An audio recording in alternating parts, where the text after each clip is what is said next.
Olá, boa noite. Sou Juliana, aqui do Guia Viver Bem. Hoje teremos mais uma live. Eu tenho a honra de receber hoje o psiquiatra doutor Adriano Araújo. Nós vamos falar sobre trazer orientações para profissionais de saúde, mas a live não é fechada para profissionais de saúde. Todo mundo que quer saber mais sobre saúde mental, sobre esse cuidado com a saúde mental, está convidado a ficar com a gente.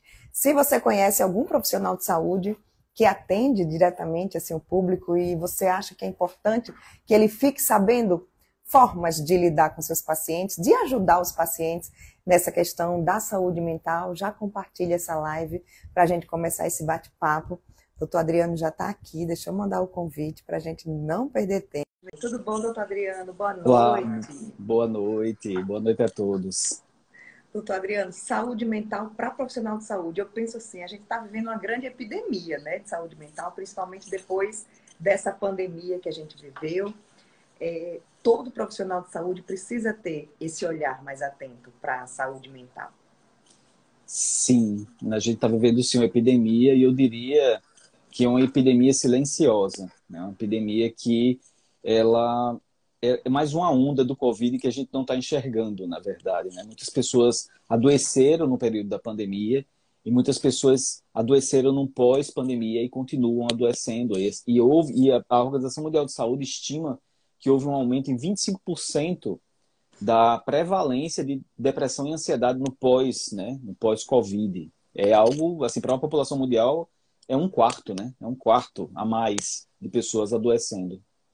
Quando a gente fala em profissional de saúde, né, que lida diretamente com esse público, a gente está falando de médicos, ou a gente está falando de qualquer profissional de saúde.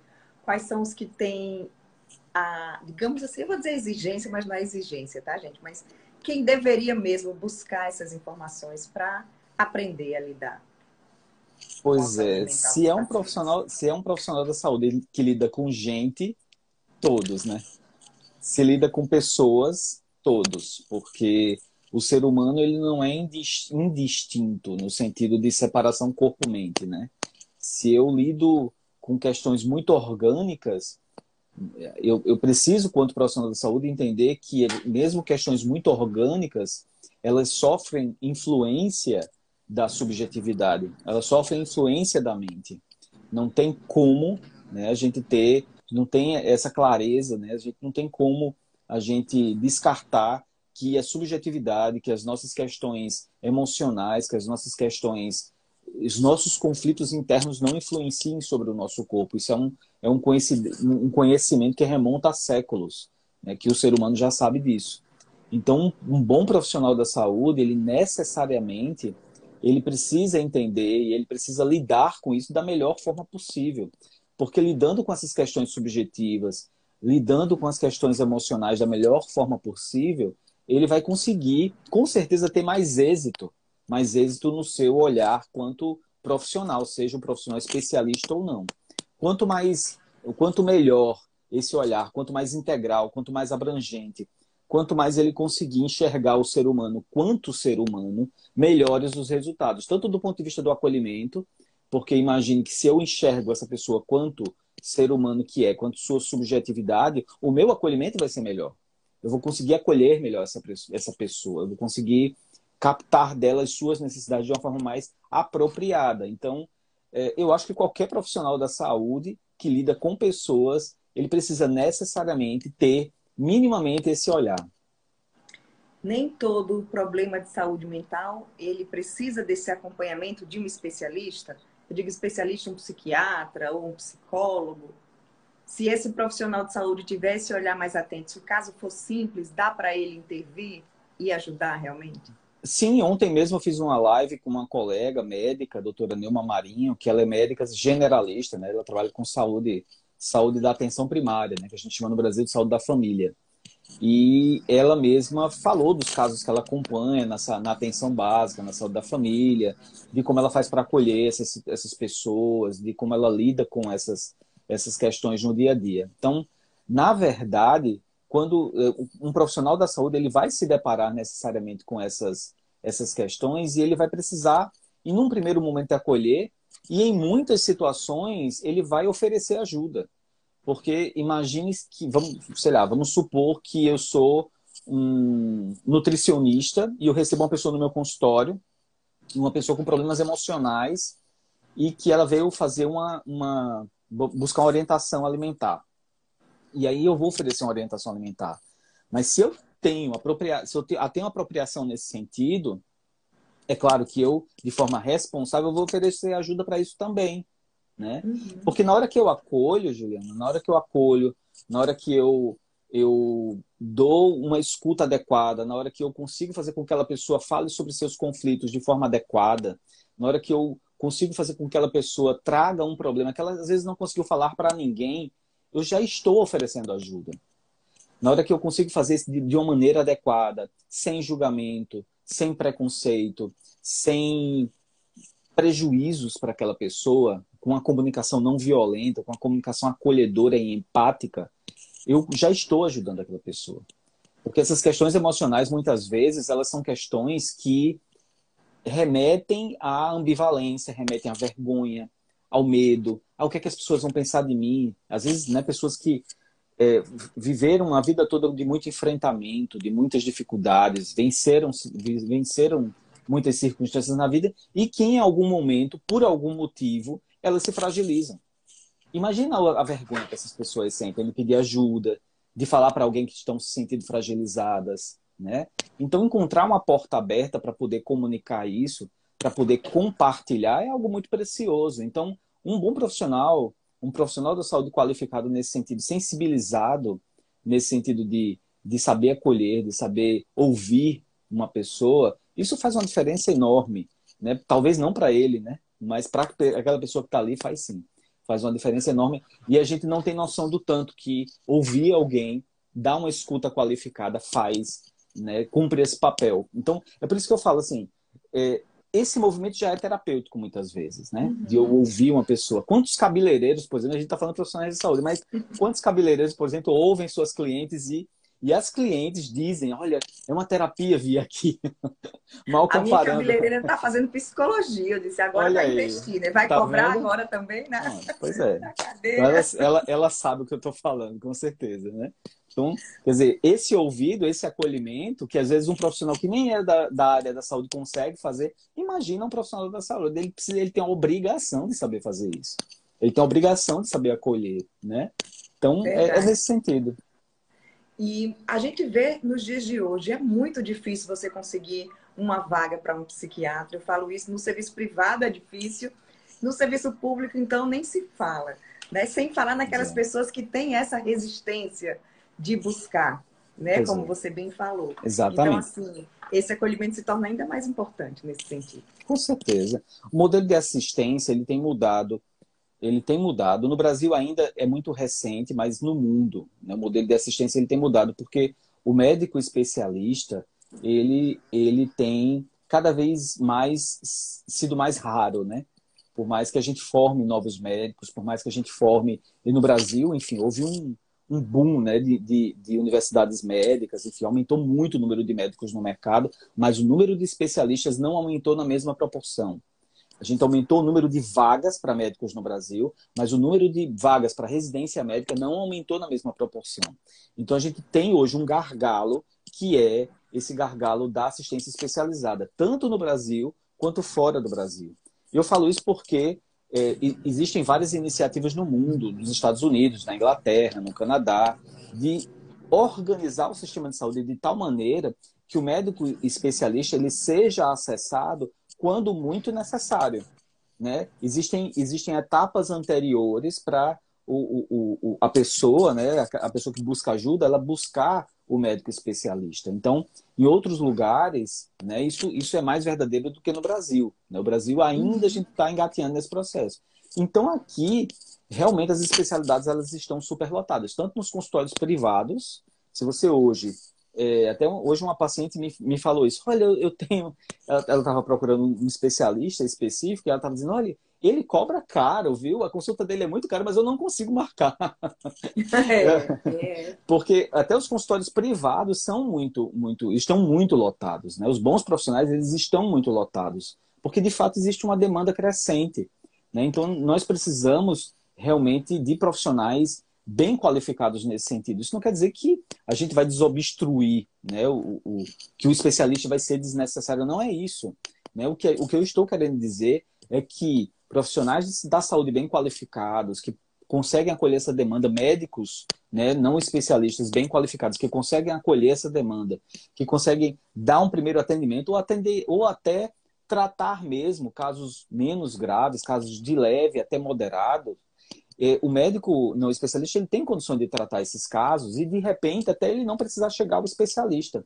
O especialista ele vai ser contactado realmente nos casos mais graves e que vão requerer um olhar mais especializado, que é a experiência, né? Que é aquele olhar que a experiência requer. Né? Aquele olhar que os anos de estrada, que a experiência e o tratamento de vários outros casos vai requerer. Então, é nesse sentido que eu falo que o profissional da saúde ele precisa realmente desse olhar amplo para a saúde mental para conseguir acolher e dar um bom andamento, né? Um bom cuidado dessas pessoas. Eu estou percebendo, vendo o seu Instagram, suas redes sociais, um cuidado muito grande de conscientizar os profissionais de saúde nesse sentido, né? De que eles precisam olhar para esse lado da saúde mental também. Como é que surgiu isso, doutor Adriano? Olha, Foi alta demanda? Você disse assim, meu Deus, não estou dando conta, preciso de ajuda. Não, é da minha história. É da minha história. Veja, quando eu terminei minha graduação em medicina, eu fui trabalhar na saúde da família. Então, eu trabalhei na saúde da família e fiz uma especialização em saúde da família. Eu tenho uma formação anterior de medicina de família. E aí, trabalhei na medicina de família durante muitos anos. Eu amava, inclusive, saí da medicina de família, porque dentro da medicina de família eu descobri a psiquiatria, né? Lá dentro da especialização, nós fizemos algumas experiências. Eu tive um supervisor de psiquiatria que ia até a unidade básica que eu trabalhava, e a gente discutia casos, eu via a evolução desses casos e eu comecei a me apaixonar por aquela prática, né? E aí eu escolhi, eu disse, não, olha, é isso que eu quero fazer, eu vou buscar fazer a psiquiatria. Só que mesmo depois feito a psiquiatria, eu nunca me desliguei da atenção básica, nunca me desliguei desse olhar mais amplo. Então, sempre retornei a ele. E aí, mesmo dentro, logo findando a residência, eu comecei a fazer o que a gente chama de matriciamento, que é a visita às unidades básicas para a discussão de caso com os médicos generalistas e com as equipes de modo geral, não só com o médico. A gente discute com a agente comunitário de saúde, com o enfermeiro, com o médico, com quem for da equipe. E isso é uma coisa que eu sempre fiz, faz 17 anos que eu faço isso, né? Que eu converso com equipes equipes multiprofissionais e discuto casos, e discuto e tento fazer justamente essa sensibilização que hoje eu faço nas redes sociais, né? Eu fazia isso já há muito tempo. O que é que a rede social me permitiu? Escalar, amplificar essa minha fala. Então, hoje eu consigo falar para mais pessoas do que eu já falo há 17 anos, né? Então, eu falo hoje para mais pessoas isso. E aí eu consigo... o meu desejo é conseguir atingir mais pessoas ainda, mais profissionais da saúde nesse sentido de sensibilizar esse olhar. Porque eu acredito muito que esse cuidado na saúde mental, e ao longo desses anos, uma coisa que eu sempre ouvi muito das equipes, as equipes sempre diziam assim, a gente precisa ser capacitado, né? Eles sempre diziam, a gente precisa ser capacitado. E o que eu fui percebendo ao longo dos anos, e já fiz muitas capacitações aqui no estado, já viajei o estado todo fazendo isso, porque teve uma época que, inclusive, eu coordenei a saúde mental do estado, então eu visitava os municípios no interior para fazer essas capacitações. Então, o que eu compreendi é que, para além da capacitação, a gente precisava sensibilizar. Porque não adiantava eu chegar na equipe, falar, trazer conteúdo, trazer conhecimento, fazer que é assim, olha, é assim, é assado, é assim, e sair de lá. Se aquelas pessoas não estivessem sensíveis, elas iam continuar fazendo a prática da mesma forma. Elas iam continuar atendendo aquelas pessoas da mesma forma. Então, essa sensibilização ela é mais difícil de fazer do que uma capacitação. Eu fazer uma live como essa, ensinar alguém conceitos, trazer aqui um monte de informação, dados epidemiológicos, números, estatísticas, e, enfim, informações, pode ficar até bonito, mas não vai dar muito resultado. Não dá muito resultado, porque a informação ela chega, a pessoa compreende, acha legal, nossa, como esse doutor é inteligente, mas ela não vai se sensibilizar no sentido de, a partir dali, mudar a sua prática.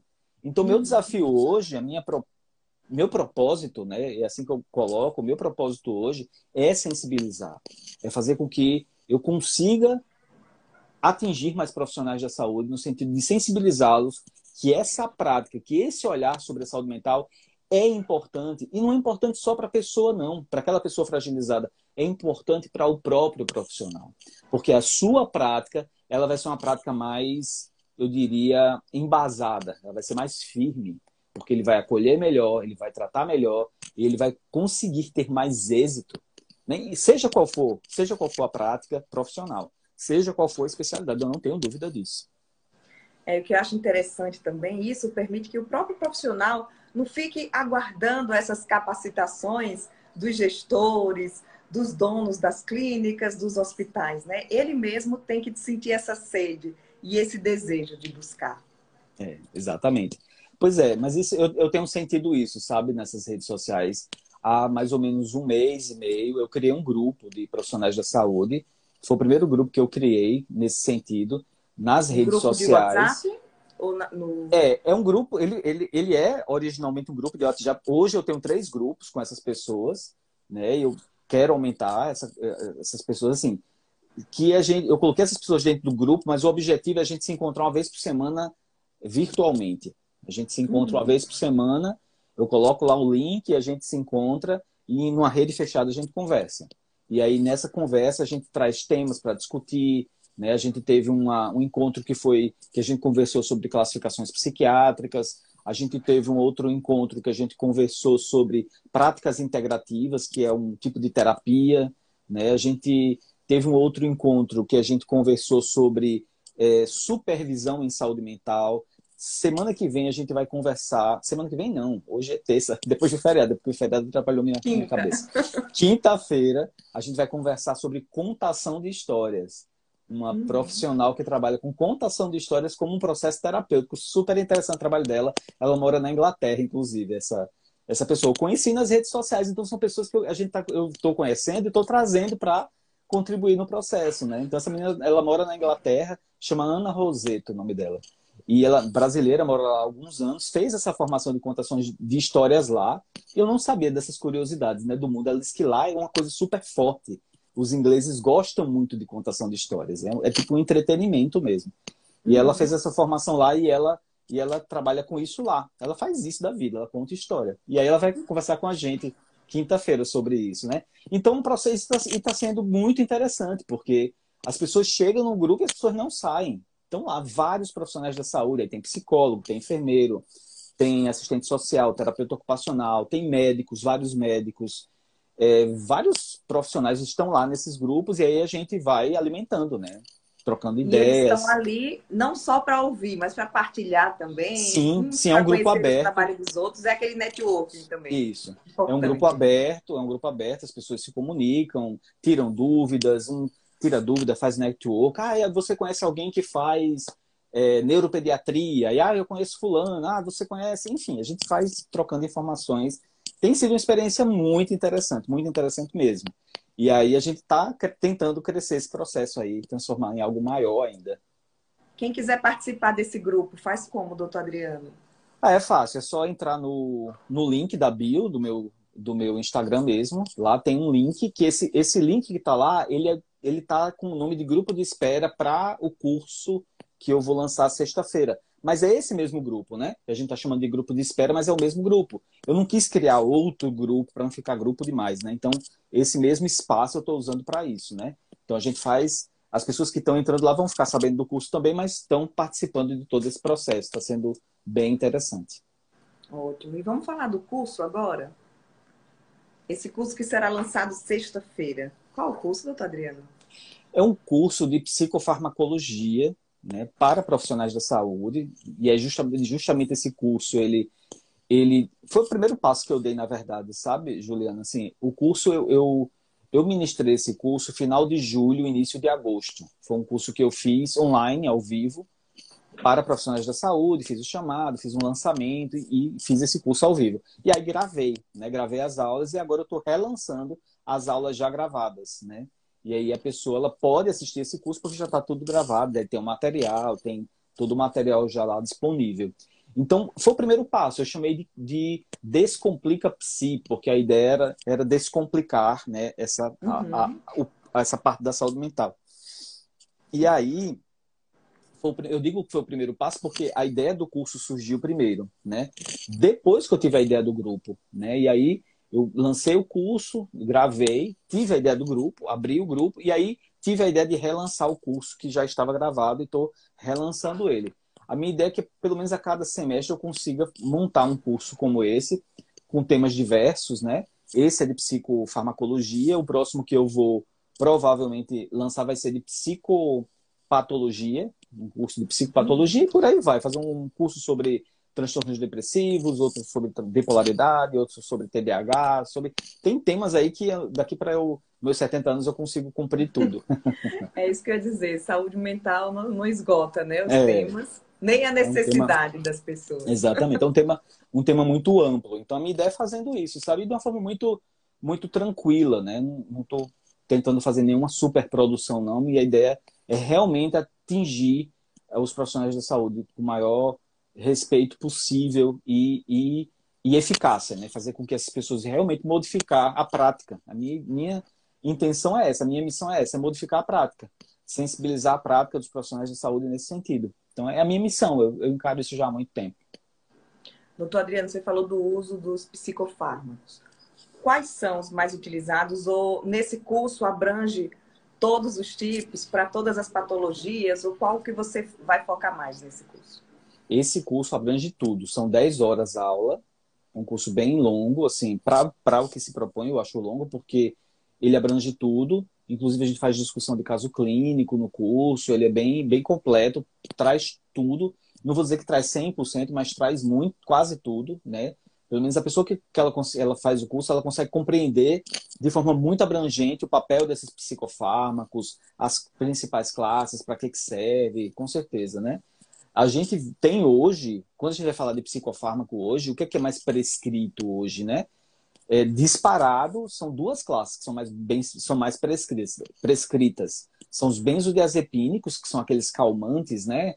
Que a gente conhece, aqueles ansiolíticos tipo diazepam, Rivotril e tal, que são aqueles que o pessoal chama de tarja preta, e os antidepressivos, né? Os ansiolíticos e os antidepressivos são as duas grandes classes prescritas no Brasil, né? São os remédios mais prescritos. Para você ter uma ideia, foi feito um estudo nas estações de tratamento de esgoto de São Paulo e foi encontrado um antidepressivo nas águas. Um resquício de antidepressivo, da fluoxetina. Para você ter uma ideia do tanto que nós usamos essas medicações. E tem muita gente usando indiscriminadamente, isso faz mal? Ou um profissional que não está capacitado, não entende muito, prescrever alguma medicação que não seja indicada para aquele momento? Pois é, isso é Quais uma são coisa os que prejuízos? pois é, isso é uma coisa que acontece com uma certa frequência, sim, né? Eu acho que, infelizmente, tem pessoas que precisam conseguir compreender melhor essas medicações, alguns médicos que prescrevem, mas precisam entender melhor, ou que prescrevem, às vezes, em subdose, porque não entendem, às vezes tem até um receio de prescrever, acaba de prescrever de doses muito baixas, ou, às vezes, prescreve por tempo insuficiente, né? Porque para prescrever bem esse tipo de medicação, você precisa entender a indicação, para que você está prescrevendo, precisa entender bem qual é a dose, né, adequada para aquela pessoa e o tempo que ela vai usar. São três coisas básicas que você precisa entender para que o seu tratamento seja efetivo. E o que não é fácil, porque você requer uma série de informações que muitas vezes você não consegue, inclusive, numa primeira consulta. Você precisa de um tempo para colher essas informações e conseguir fazer uma prescrição adequada, né? Então, existe essa questão da prescrição inadequada, mas o que me preocupa não é nem isso, porque isso acontece um percentual muito menor. Os médicos, de modo geral, eles conseguem prescrever. Eles prescrevem bem. O grande problema não é a prescrição inicial dos médicos, é o segmento, porque eles não sabem muitas vezes o que fazer depois. Eles iniciam bem, mas eles não conseguem acompanhar, por isso que eles acabam encaminhando para o especialista. O que me preocupa mais nesse sentido é o uso indiscriminado, como você falou, sem prescrição de pessoas que usam esse tipo de medicação porque um vizinho toma e aí fornece os comprimidos para ela, porque ela consegue sabe que alguém toma e aquele remédio é bom para aquela pessoa, ela quer tomar e ela vai e O compra Rivotril é sem campeão, né? prescrição. O Rivotril é campeão disso, né? E é uma medicação que hoje, inclusive, ela é contraindicada para uso crônico, né? Essas medicações tarja preta, Rivotril, diazepam, esses remédios, eles são contraindicados. São remédios que hoje em dia a gente não prescreve para tratamento. Dizer, você vai tomar esse remédio o resto da vida. Não se faz isso, né? Esse tipo de medicação, hoje, ela é contraindicada porque existem evidências hoje que relacionam esse tipo de remédio com um risco maior de desenvolvimento de demência no futuro. Então, é um tipo de medicação que não se usa mais nesse sentido, mas infelizmente, no nosso meio, as pessoas continuam usando dessa maneira.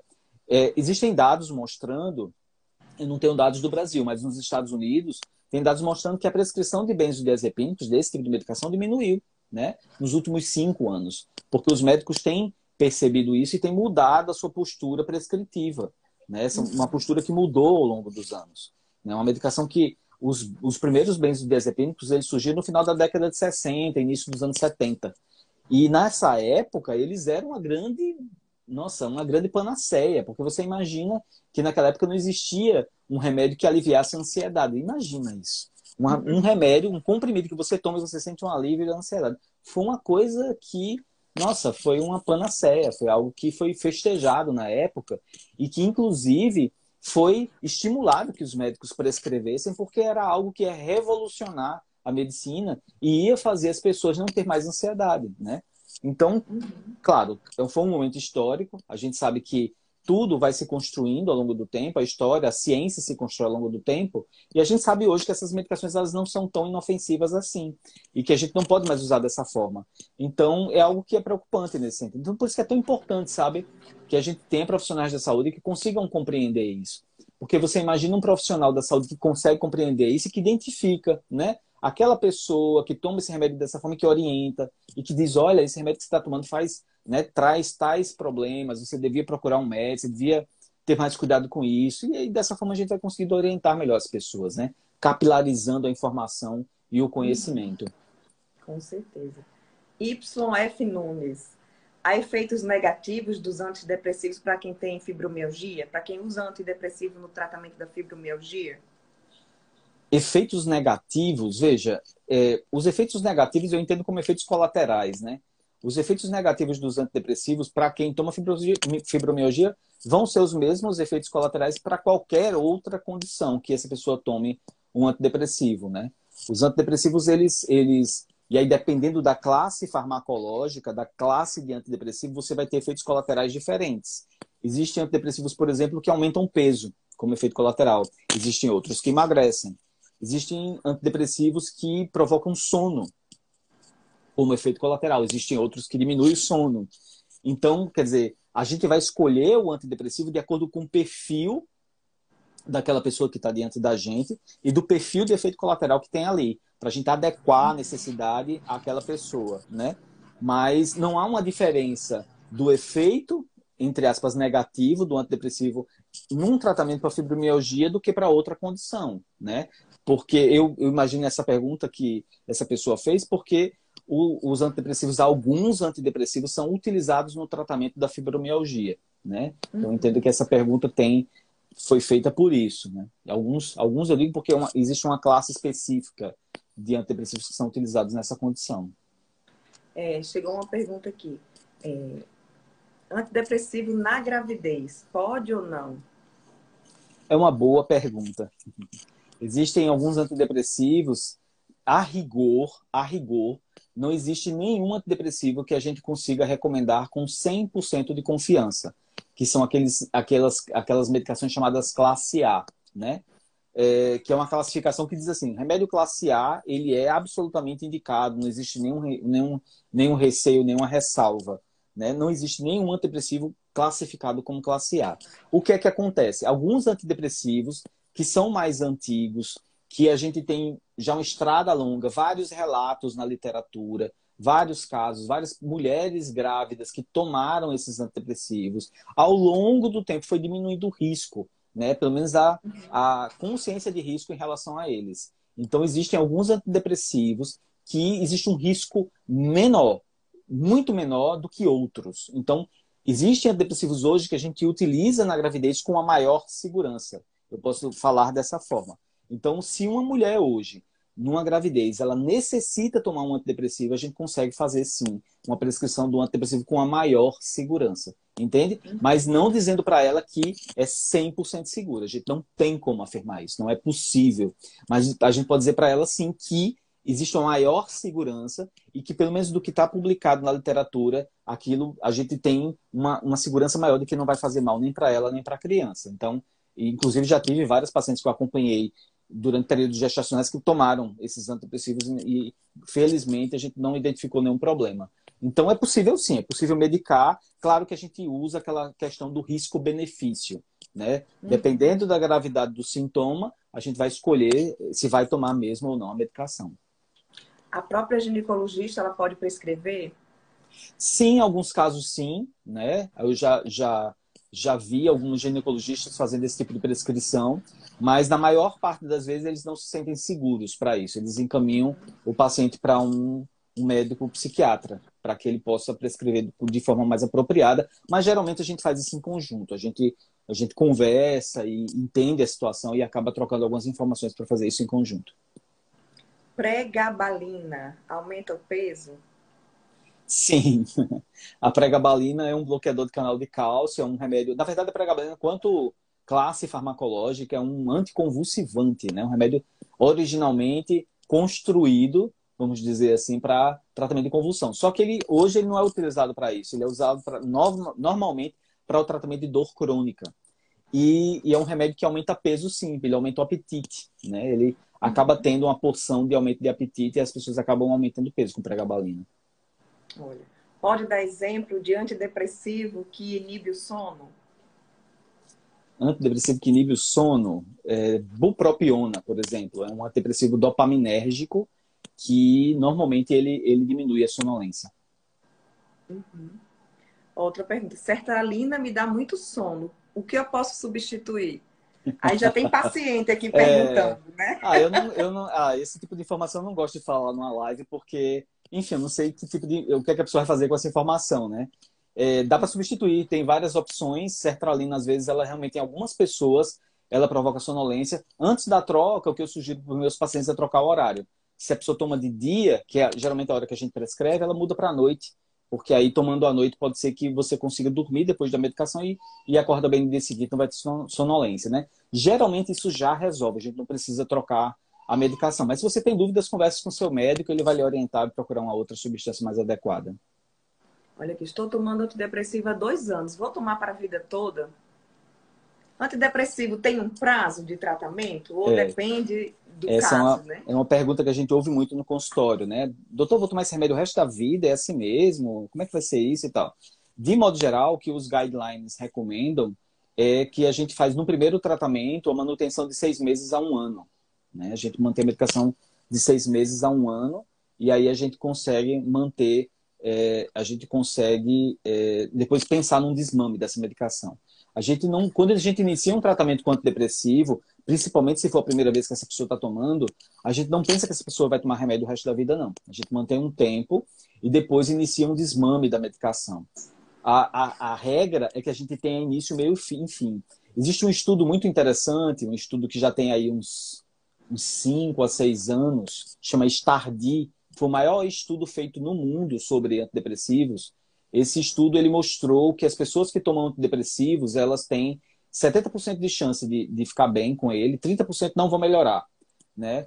E quando você troca o antidepressivo, você diminui a chance de resposta. Cada vez que você vai trocando, é como se fosse diminuindo a chance dessa pessoa melhorar. Então, a primeira escolha tem que ser uma escolha, né, a melhor possível, né? Então, mas é isso, respondendo objetivamente a pergunta. A pessoa, ela tem geralmente um tempo de uso. Na primeira vez que ela toma de 6 meses a 1 ano, se ela melhora, em outro momento ela adoece de novo, a gente recomenda que ela tome um tempo maior, mas ainda assim a gente recomenda o desmame posterior desse remédio.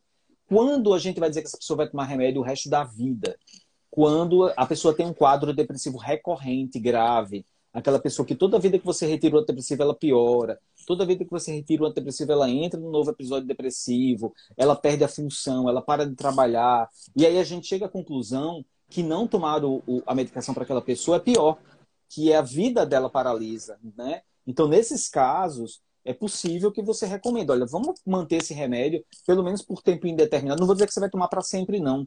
Mas vamos manter por tempo indeterminado, porque eu percebo que todas as vezes que a gente tira o remédio, você piora, né? E aí, nesses casos, é possível que essa pessoa precise tomar esse remédio indefinidamente, porque chegou-se à conclusão que é como um antihipertensivo, é como um remédio para diabetes, ela Era isso que eu ia falar. vai precisar daquilo para manter a qualidade de vida, né?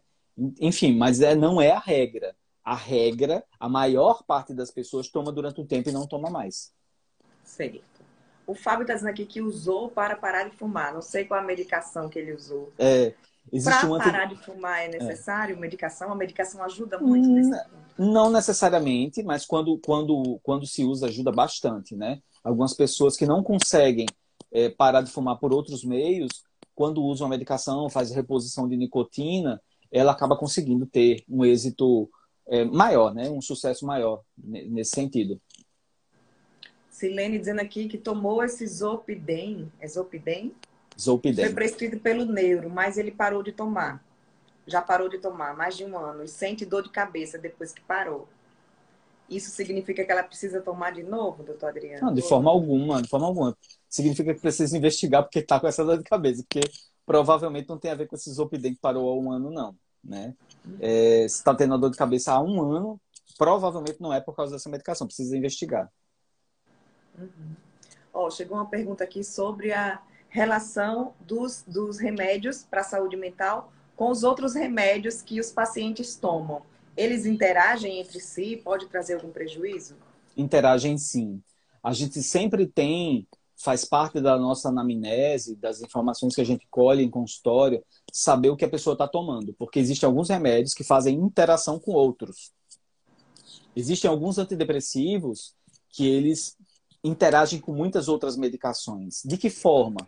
Ele acaba, às vezes, aumentando o efeito do outro remédio ou diminuindo o efeito do outro remédio. Então, a gente precisa saber para não criar problemas nesse sentido, né? Vou dar um exemplo só.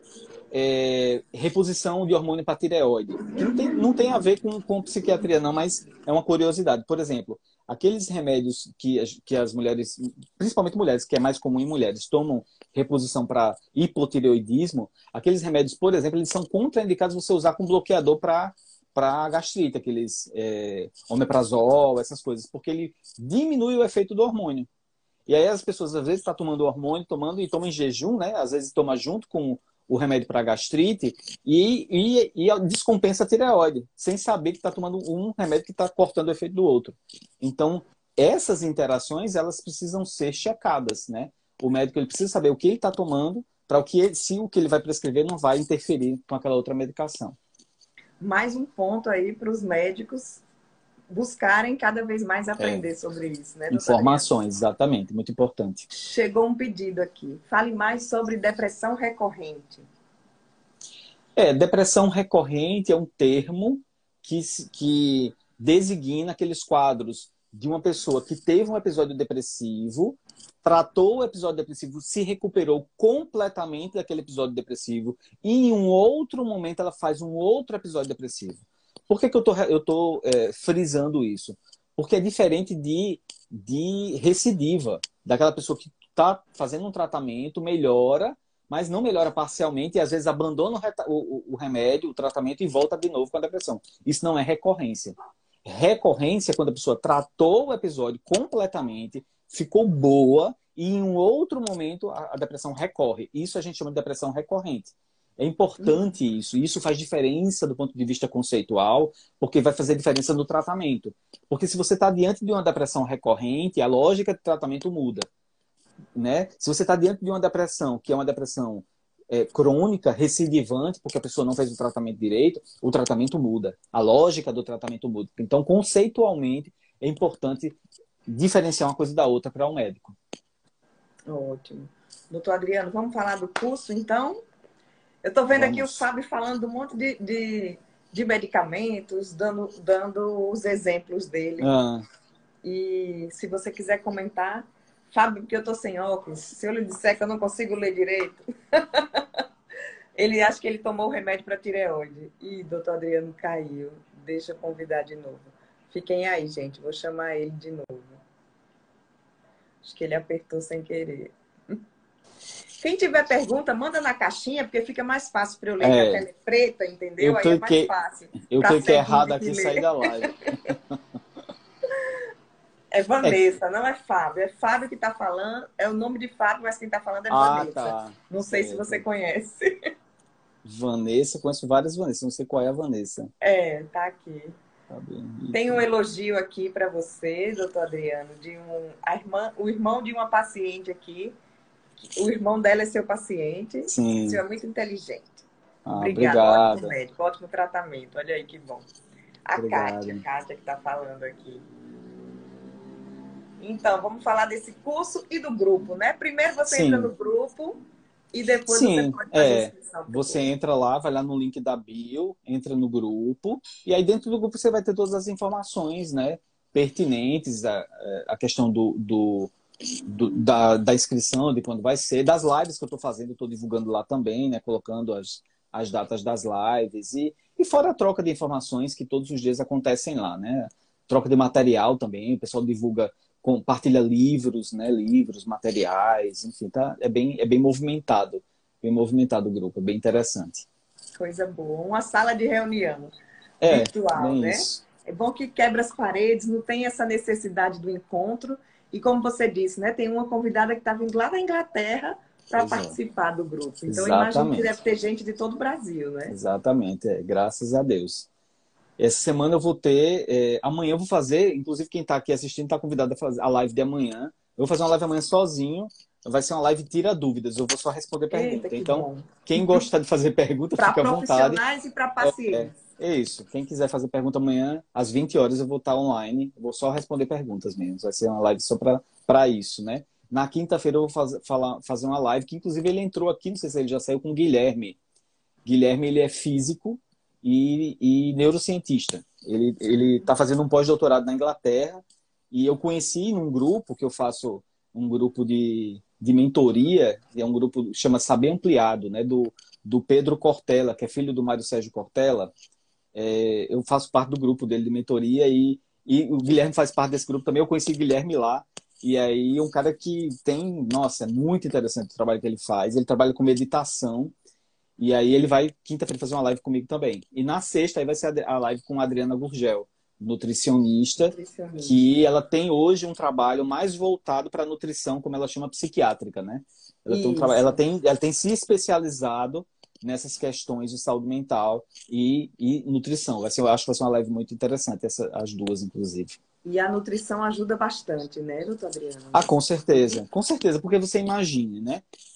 Até um remédio, se você não tem uma nutrição adequada, o remédio não funciona como ele poderia funcionar. Um remédio, ele funciona basicamente é, através de receptores. Receptor é proteína, e para você ter proteína, produção de proteína, você precisa se alimentar direito, né? Você precisa ter nutrientes adequados para a produção adequada dessas proteínas. Então, a nutrição neuronal, como é algo que hoje tem se discutido muito, ela faz muita diferença no resultado do tratamento. Então, se você tem uma nutrição neuronal adequada, uma nutrição adequada, o remédio vai funcionar melhor, o resultado do tratamento vai ser melhor. Então, é por isso que eu defendo tanto que esse olhar integral seja necessário, né? Que você consiga ter vários campos do saber e do conhecimento em prol de uma causa, que nesse caso aqui é saúde mental. Então você imagina uma pessoa com a nutrição adequada, uma atividade física adequada, se necessário, fazendo uso de uma medicação adequada,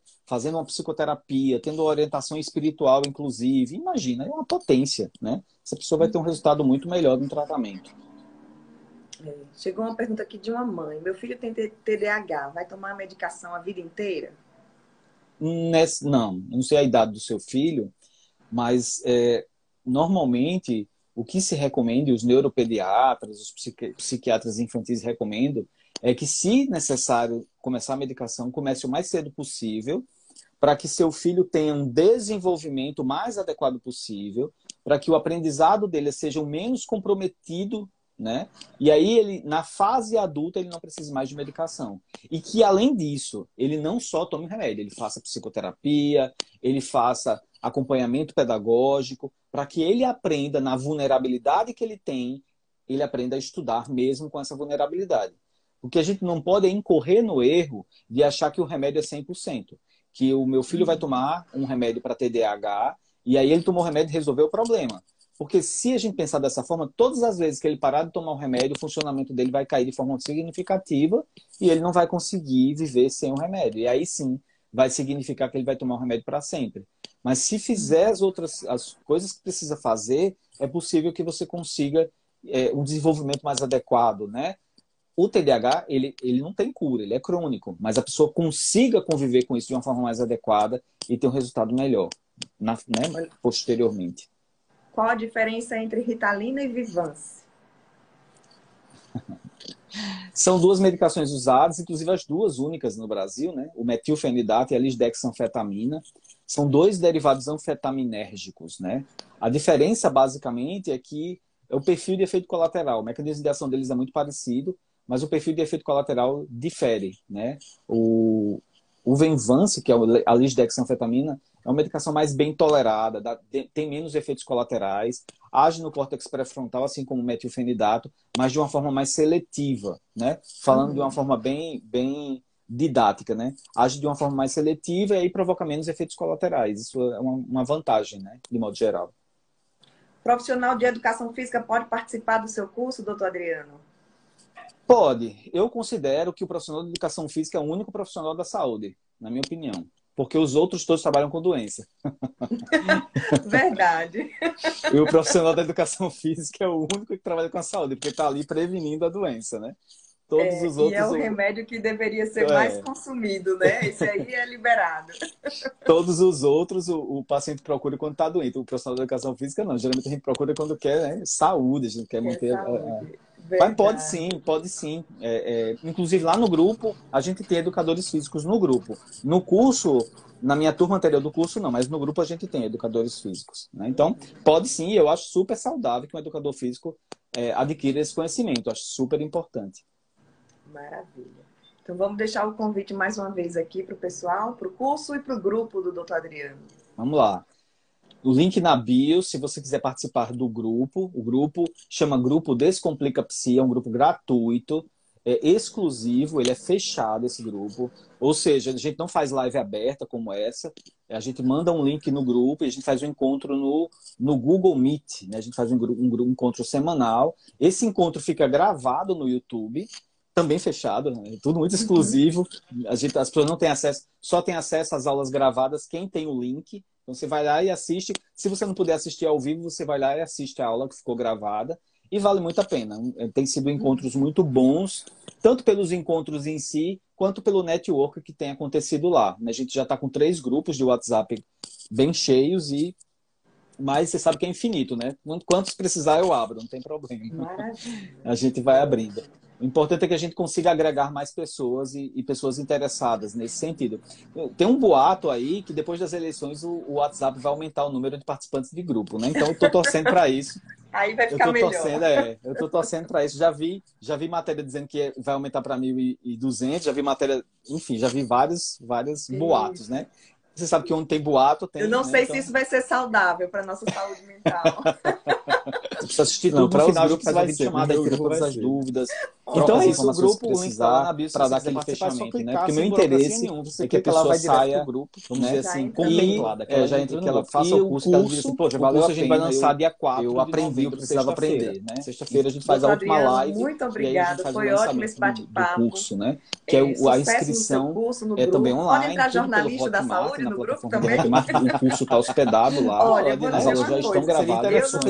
Eu não sou médica, mas indicação para médica eu dou direto. Esse curso a gente fez um diferencial tô sentindo isso, eu vou a pra pessoa quem? conseguir, se a pessoa assistir todas as aulas, a gente vai dar direito a ela um agendamento de uma videochamada comigo para a gente poder tirar as dúvidas no final, né? Mas tem que assistir tudo, tem que assistir todas as aulas, né?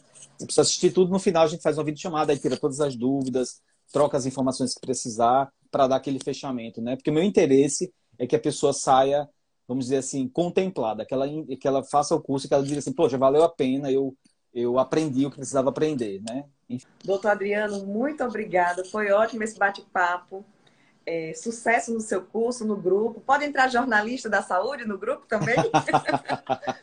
Olha, eu Pode, vou né? dizer Acho que uma coisa. seria Eu não, interessante.